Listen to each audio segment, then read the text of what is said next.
Olá pessoal, sejam todos muito bem-vindos e hoje vamos falar de um assunto interessante que é o ES6 no Node.js. Vamos criar a nossa primeira API.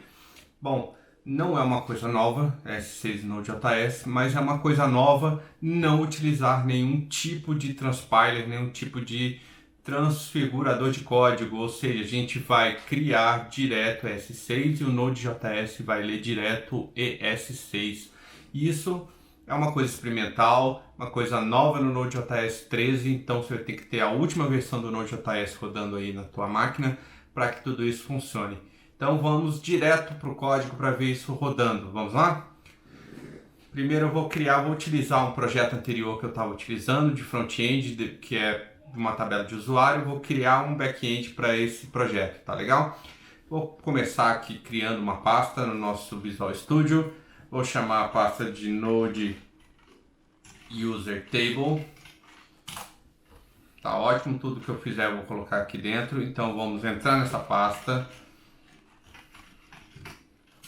e vamos colocar aqui dentro, inicializar o nosso package.json. Então a gente coloca npm init -y, ele vai criar um arquivo para a gente que é o package.json.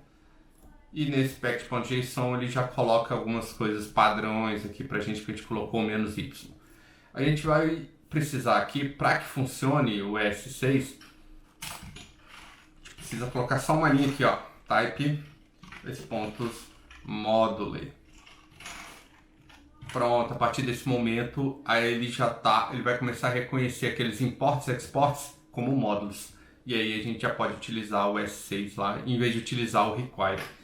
Basicamente é isso que a gente precisava fazer aqui. Vamos utilizar nesse projeto o Express, que é um framework que todo mundo utiliza aí, que grande parte da comunidade utiliza, o mais popular. Ele pode não ser o mais rápido, mas com certeza é o mais popular e vai atender a maioria dos projetos. Então vamos utilizar ele. E vamos utilizar também uma biblioteca que é o Course, que é para ele poder conversar com o nosso front-end, para ele poder não poder quebrar, para ele poder fazer essa segurança do nosso front-end com o nosso back-end, para os dois poderem conversar, né? Porque senão dá aquele erro de course quando o front-end tenta conectar no back-end.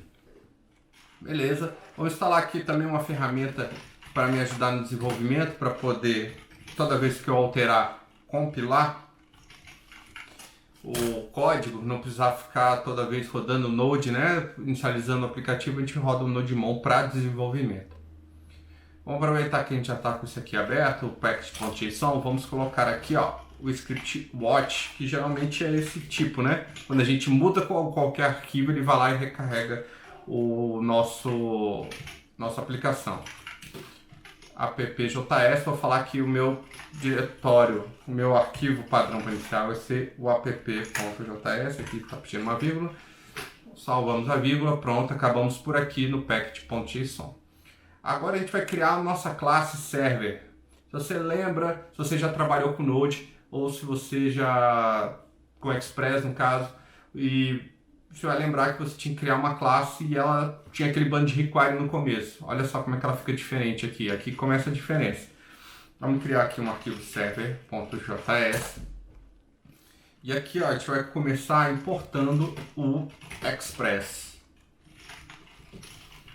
Isso, gente, não funciona em versões antigas do Node.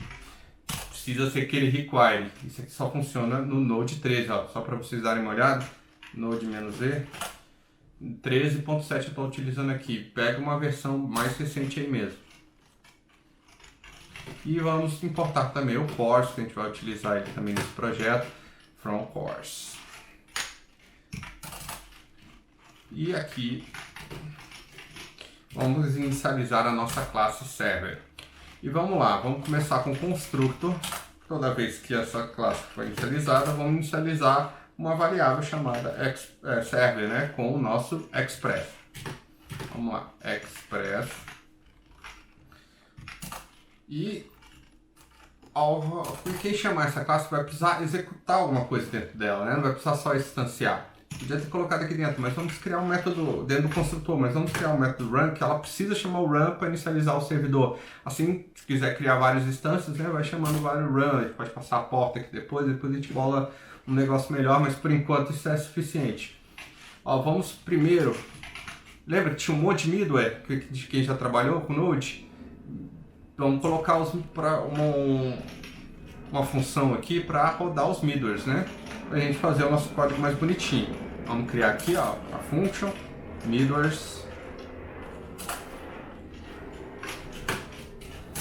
E vamos usar de middleware. Quais os middlewares que a gente vai utilizar aqui? Dois middlewares muito importantes. Vamos usar lembra que não sei se você está acostumado já com Node. Quem estava acostumado com Node tem aqui uma outra diferença, que você precisava importar também ali o body parser, né? Aqui o Express, o mais novo, já está vindo com uma coisa que substitui o body parser para JSON, que é o express.json. Então a gente já consegue ler o conteúdo dos arquivos HTTP, o body, né, dos arquivos HTTP como JSON, utilizando esse middleware. E vamos colocar também o nosso middleware do course. Mesmo jeito, diz.serve.use, use é para usar, né, é o padrão do Express. O Express, toda vez que você vai usar um middleware, você usa o método user ali. Então chamamos as duas funções, terminamos o nosso middleware. Então aqui a gente vai já colocar também para ele escutar. Vamos separar aqui para um método de rotas. Podia ser uma outra classe, um outro arquivo, mas vamos colocar aqui nesse aqui para simplificar, né? Para a gente demonstrar como é que faz. E vamos lá, routes. Criamos o nosso método routes. E por enquanto vamos criar só uma rota para a gente ver se esse server está funcionando, né? Então diz.server get, que é o verbo HTTP get que ele vai utilizar. Quando for chamar a raiz, a barra, vamos botar aqui. Aqui são os métodos, as funções que ele chama, né? Rec e res. Ele passa para a gente, o Express injeta para a gente. O rec é a requisição que o usuário fez. Então se ele mandou alguma coisa no corpo da requisição do HTTP, vai vir no rec. Res é aquilo que ele está mandando de volta para a classe. Ele funciona, o Express ele funciona lendo, né? E quando ele vai mandando as coisas de volta, ele vai anexando isso no res. Aí quando ele manda o res de volta para o servidor, tem aquele tudo que ele foi enviando, né? Então, res, então a gente vai botar aqui o res, ele manda, vamos falar para ele mandar só um texto simples lá para aparecer na página. O usuário API. Então, só isso que a gente precisa. Mas a gente precisa de mais uma coisa, a gente precisa subir o servidor aqui. Então vamos voltar lá para o método run e vamos subir esse servidor aqui. Vai ser o diz.server.listen. Falar que ele vai escutar na porta 4000.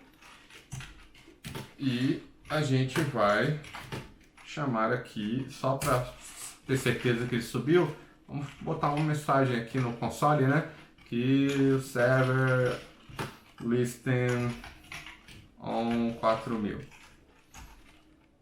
Estamos criando aqui o mais simples possível para ficar prático de entender. Pronto, só isso aqui já é suficiente para subir o nosso server. Tem mais um ponto aqui, né? O S6 a gente tem que exportar a classe. A gente pode exportar lá na mesma linha, né? Export classes a linha, ou a gente pode fazer um export default o server. Ou seja, qualquer coisa que eu importar lá, o default é o server. Então, como só tem uma classe aqui, isso vai ficar mais prático de eu utilizar. Beleza, terminando aqui o server, eu preciso criar aquele app.js que eu tinha colocado no package.json. Vamos criar? Vamos lá, app.js. O que vai ser esse app.js? Bem simples. Não tem que query mais, né? Estamos usando S6, import server from server.js. Por que .js? Pode pensar assim, o pessoal não usa o .js. Aqui, como é experimental, ele lê o .js. Quando você fala .js, ele considera esse arquivo como um módulo. É aquele que ele coloca, né? Tudo vai ser módulo e ele consegue ler e consegue importar. Então, lembrar de usar o .js aí para as classes, né? Para conseguir colocar ela como um módulo. Ó, vamos instanciar um novo servidor aqui e vamos chamar aquele método run. Ok? Só isso, Alex? Só isso a gente já pode, eu acho que testar para ver se esse esse servidor vai subir. Ó, npm run watch, não foi o watch que a gente criou lá? Coloca aí npm run watch, ele já deve funcionar. Opa, tá falando aqui que o módulo não foi encontrado. Onde que a gente cometeu um deslize aqui? Ah, aqui ó, deixou os arquivos lá de fora, né? Vamos só mover ele aqui. Não precisa atualizar. Não, cancela, eu quero mexer aqui só. Move. Beleza, então vamos ver agora. Aí, servidor está escutando na porta 4000. Vamos ver se funcionou. Aí o usuário API está retornando a informação para a gente. Vamos partir agora então para voltar uma API, né? Uma informação que a gente precisa realmente. Vamos lá, vamos começar aqui, vamos criar uma classe chamada usuário. Vamos criar aqui primeiro uma pasta, models, vamos ver se está no lugar certo agora tá. Vamos criar aqui a classe chamada usuário.js, que vai ser o nosso modelo que a gente vai retornar. Vamos agora vamos exportar aqui uma lista de usuários, que essa lista de usuários a gente vai guardar primeiro em memória, depois a gente, nos vídeos posteriores, a gente trabalha com banco de dados ou Mongo, a gente dá vê o que mais vocês preferem, coloca aí nos comentários o que vocês preferem, banco de dados, relacional, Mongo, qualquer outra coisa aí que a gente faz o exemplo para vocês, tá? Que tudo é para vocês. Vamos lá, usuários. Classe usuário, então vamos aqui no construtor, declarar as variáveis que tem. Lá no meu front-end eu tenho nome, idade e se ele é administrador ou não. Certo? Tá, aquele básico do JavaScript aqui. Já trabalha com JavaScript, já criou isso aqui alguma vez. Se não, está vendo, ele está só construindo uma classe aqui com essas informações, né? Toda vez que criar uma classe vai precisar passar nome, idade e se ele é administrador ou não. E vai funcionar a partir daí. Pronto, o JavaScript me ajuda aqui autocompletando. E eu preciso de uma outra coisa aqui. Eu preciso saber se aquele usuário, como ele está em memória, eu preciso saber se ele já foi inicializado. Então vamos perguntar se ele já foi inicializado por algum outro usuário. A partir do momento que ele criar lá uma vez para uma coisa, ele vai ficar na memória para sempre, né? Então, como ele está fora da classe, ele vai trabalhar desse jeito.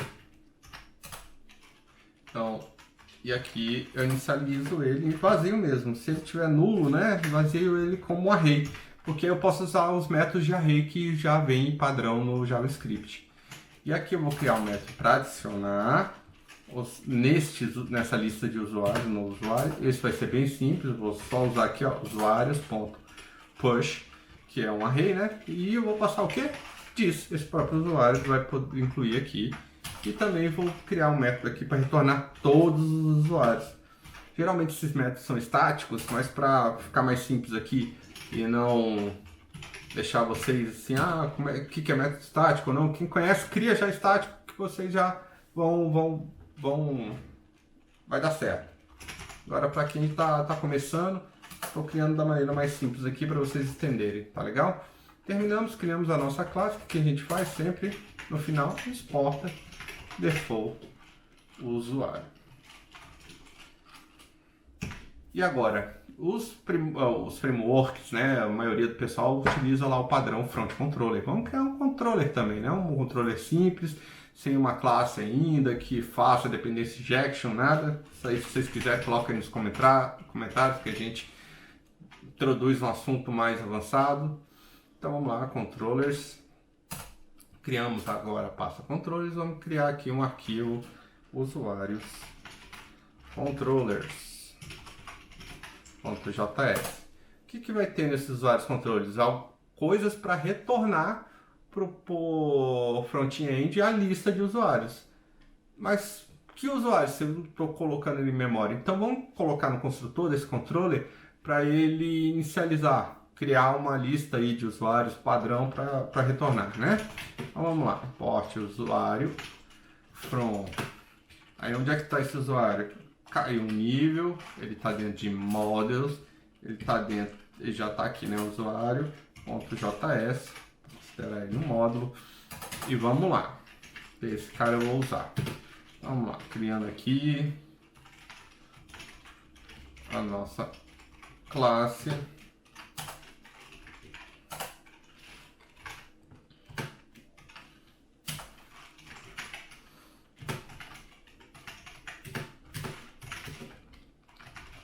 Criamos aqui, ó, usuário Alex. Opa!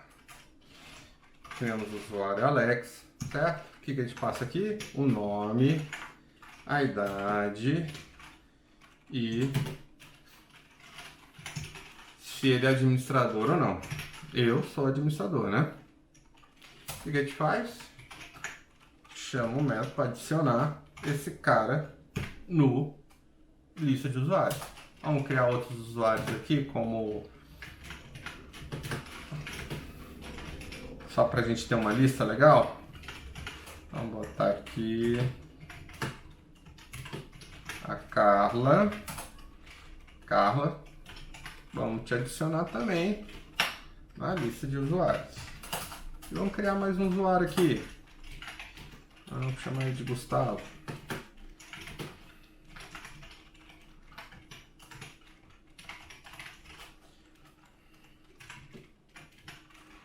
E vamos lá, sendo que é falso.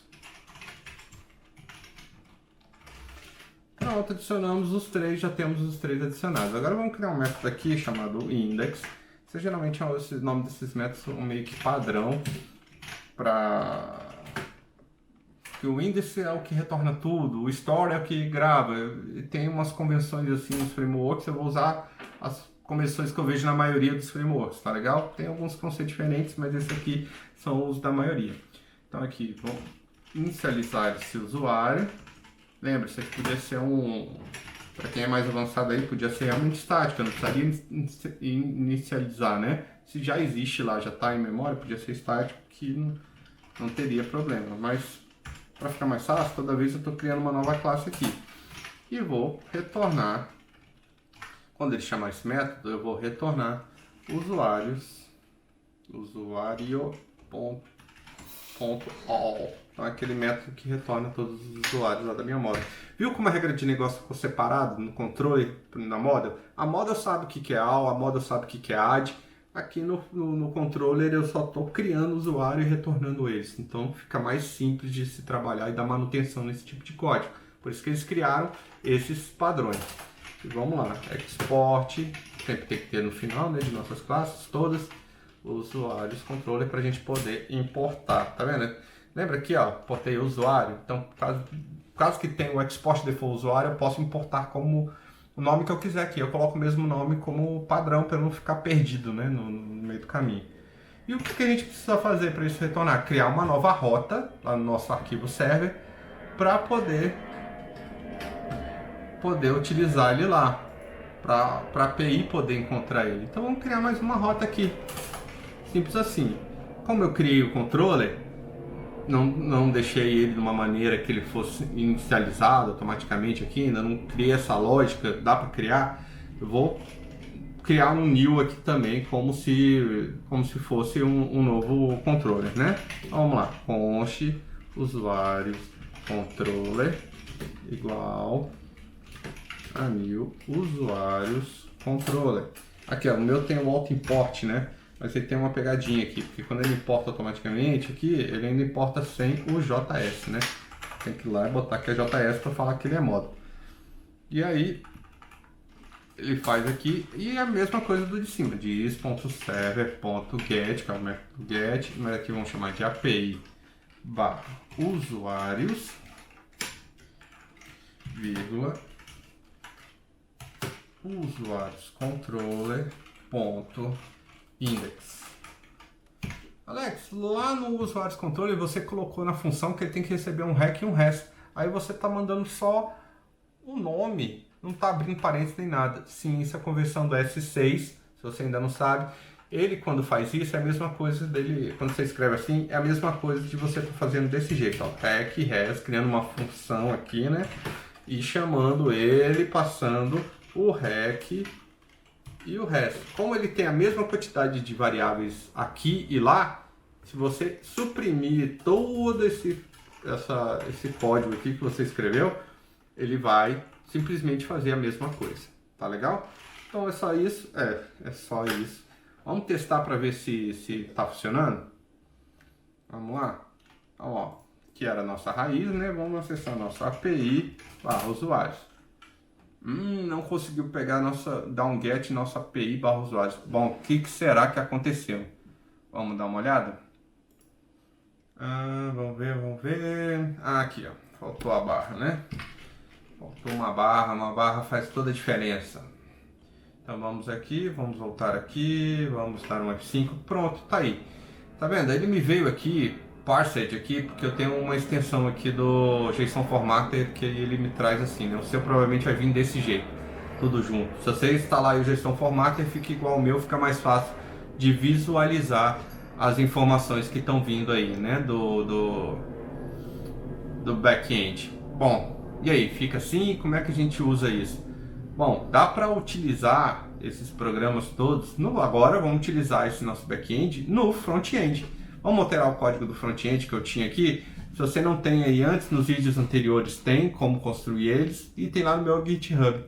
Chega lá no GitHub, alexptassi/react user table, tá lá o código. Dá um checkout lá na branch básico que você vai ver que é o código que você precisa, tá?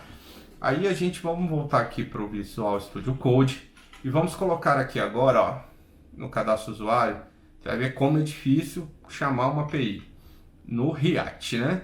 Vamos utilizar o componente, era o tabelas aqui, tá vendo? Tem uma lista de usuários aqui dentro do tabela. Então a gente vai pegar essa lista de usuários e vai mandar para o espaço. Ah, meu Deus, como é que isso vai funcionar? Vamos primeiro ver como é que tá a tela, né? Antes da gente mandar isso para o espaço, porque a gente tem que fazer ela ficar igual. Vamos entrar aqui o meu tá como cadastro usuário. Então vamos dar um npm start. Vamos esperar esse React subir. Ele provavelmente vai subir na porta 3000 aqui. Vamos mostrar lá como é que ele tá agora. Pronto, terminou aqui de subir. Vamos voltar aqui, vamos dar um localhost, vamos mudar aqui a porta, tá na 3000. Pronto, tá desse jeito, né? Aquela funcionalidade modo escuro, modo claro e aquela tabela que está com os dados estáticos. Vamos alterar aqui, ó, agora vamos apagar essa lista de usuários. E tem um componente que o React tem, padrão, que é o componente, um método que ele chama logo depois que ele inicializa o componente, que é o componente didmount. Esse componente didmount, ele executa sempre quando o componente termina de ser criado, né? Ser montado, na verdade. Então ele vem aqui no componente didmount e cria essa API. Vamos utilizar do próprio JavaScript novo aí, está utilizando já o Fetch. Se você quiser usar o Axios, quiser usar qualquer classe aí que você utiliza para fazer requisição HTTP, jQuery, o que for, pode utilizar, mas eu vou utilizar Vanilla JavaScript. Essa versão mais nova do JavaScript já tem esse Fetch aí. Então vamos lá, apontar para o nosso servidor de Node.js, colocar ele aqui, localhost 2.4000/API/usuários. Esse foi o que a gente criou. E a gente vai, primeira coisa, receber uma resposta dele, transforma essa resposta que veio em JSON. Então, .dem, quando eu receber essa resposta, faz essa resposta virar um JSON. Ah, só isso que eu tenho que fazer? Não, não é só isso que eu tenho que fazer. Quando ele termina aqui, então ele vai precisar vir aqui e simplesmente alterar o estado daquela variável usuário. Então, como é que ele faz? Diz.setState do método do próprio React, para ele rodar o render de novo, né? Então a gente fala aqui, ó, que o usuário é a resposta que veio aqui do ponto .den. Você acredita que é só isso? Vamos ver se é só isso mesmo. Vamos ver se vai compilar, se vai dar tudo certo. Pronto, compilou. Vamos ver agora na tela. F5. Eita, mas não mudou nada. É, botei os mesmos códigos. Vamos ver se ele fez a requisição. Dá um F5, dá um F12, né, para ele mostrar aqui. F5. Aqui, ó, usuários foi lá e me trouxe as informações, preencheu aqui. É rápido porque é local e trouxe todas as informações que eu precisava. Bom, pessoal, o que eu tinha para mostrar hoje para vocês é isso. Fiquem com o meu grande abraço, deixe um like aí no vídeo para dar uma força no canal, isso ajuda demais a produzir mais conteúdos. E se vocês aí quiserem qualquer coisa, pessoal, mande aí nos comentários que eu tenho prazer. Alex, não entendi isso aqui, Alex, me explica melhor como é que funciona tal funcionalidade, eu quero saber mais de React, quero saber mais de Node, para poder aí a gente saber direcionar os estudos, né? É isso aí, pessoal, fiquem com Deus, grande abraço, fui!